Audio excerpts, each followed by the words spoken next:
serious.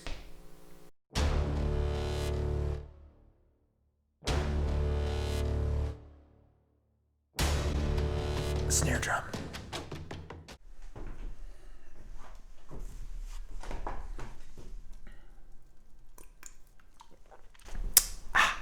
Okay, we're back. Peter's Intermediate Etude number 2 this time. So a lot of the same things going on between this one and the first one. So if you haven't watched the video for Intermediate Etude 1, I suggest watching that first. Just because I'm not going to talk about all the same stuff that applies from the first one to the second one, because I'm trying to keep these as short as possible because there's going to be a lot of them, and I'm also editing like 4 other videos right now. Okay, so here is number 2, just a straight playthrough, and then we'll talk about some of the more specific things relating to this one.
So let's talk a little bit about technique in general. Technique.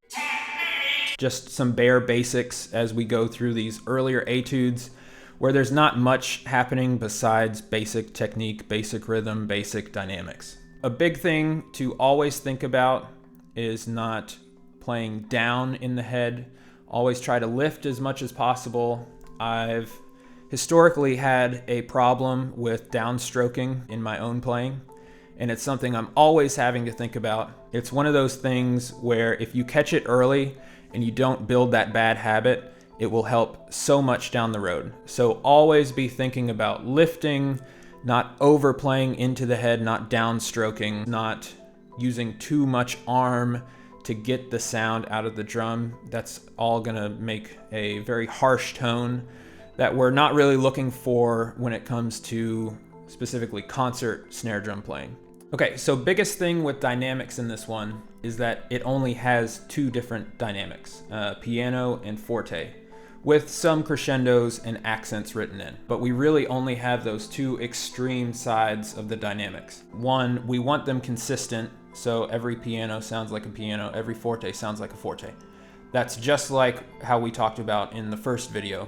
We want to keep that as consistent as possible. But we also want a huge difference in sound because we have these extreme dynamics. So with those pianos, I'm going out to the rim just like in the first video, and for the fortes, I'm coming closer to that off-center beating spot. So unlike the first one, we're starting to introduce accents into the mix. With accents in this one specifically and moving forward, if you have an accented piano note and an accented forte note, you don't want those 2 accents to sound the same. It still needs to be accented within whatever dynamic context that accent falls within. So in the first line, the 2, 3, 4, 5, 6, 7, and 8, in those measures we have accents, but they start at piano and they crescendo throughout the rest of that line. So that first accent, we don't want that accent to sound like the later forte accents. It's just too much within that piano context.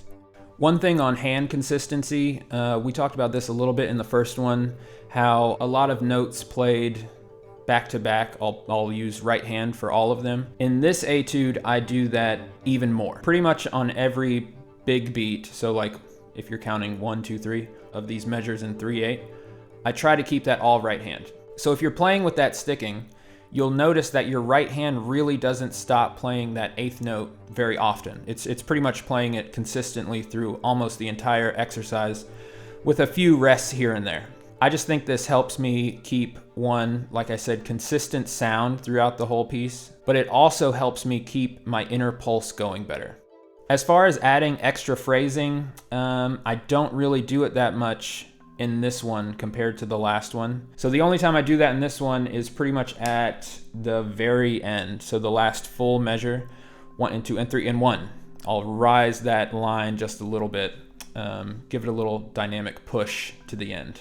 Besides that, not really much else added. Maybe a little bit of a Gogic accent on beat 1 sometimes in the measures, just because some of this stuff, 1 and 2, 3 and 1, 2 and 3, it sounds like it goes over the bar line.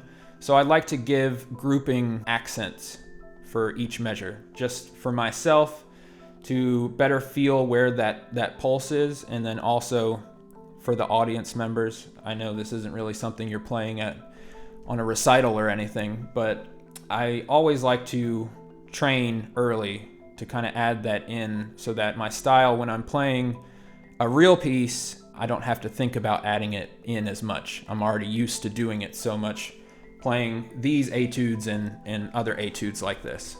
Pro tip, I definitely recommend recording yourself, even if it's on an iPhone. You will hear a drastic difference between the sound you think you're making and the sound that is actually being made.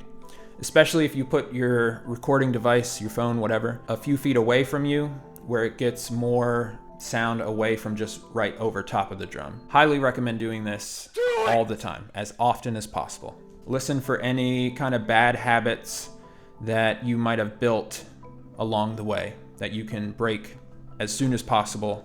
Because like I said, I've dealt with bad habits for a while now. Everyone has them. And the sooner you can get out of those bad habits, the better. Okay, so that's pretty much it for Intermediate Etude 2. This one was super straightforward.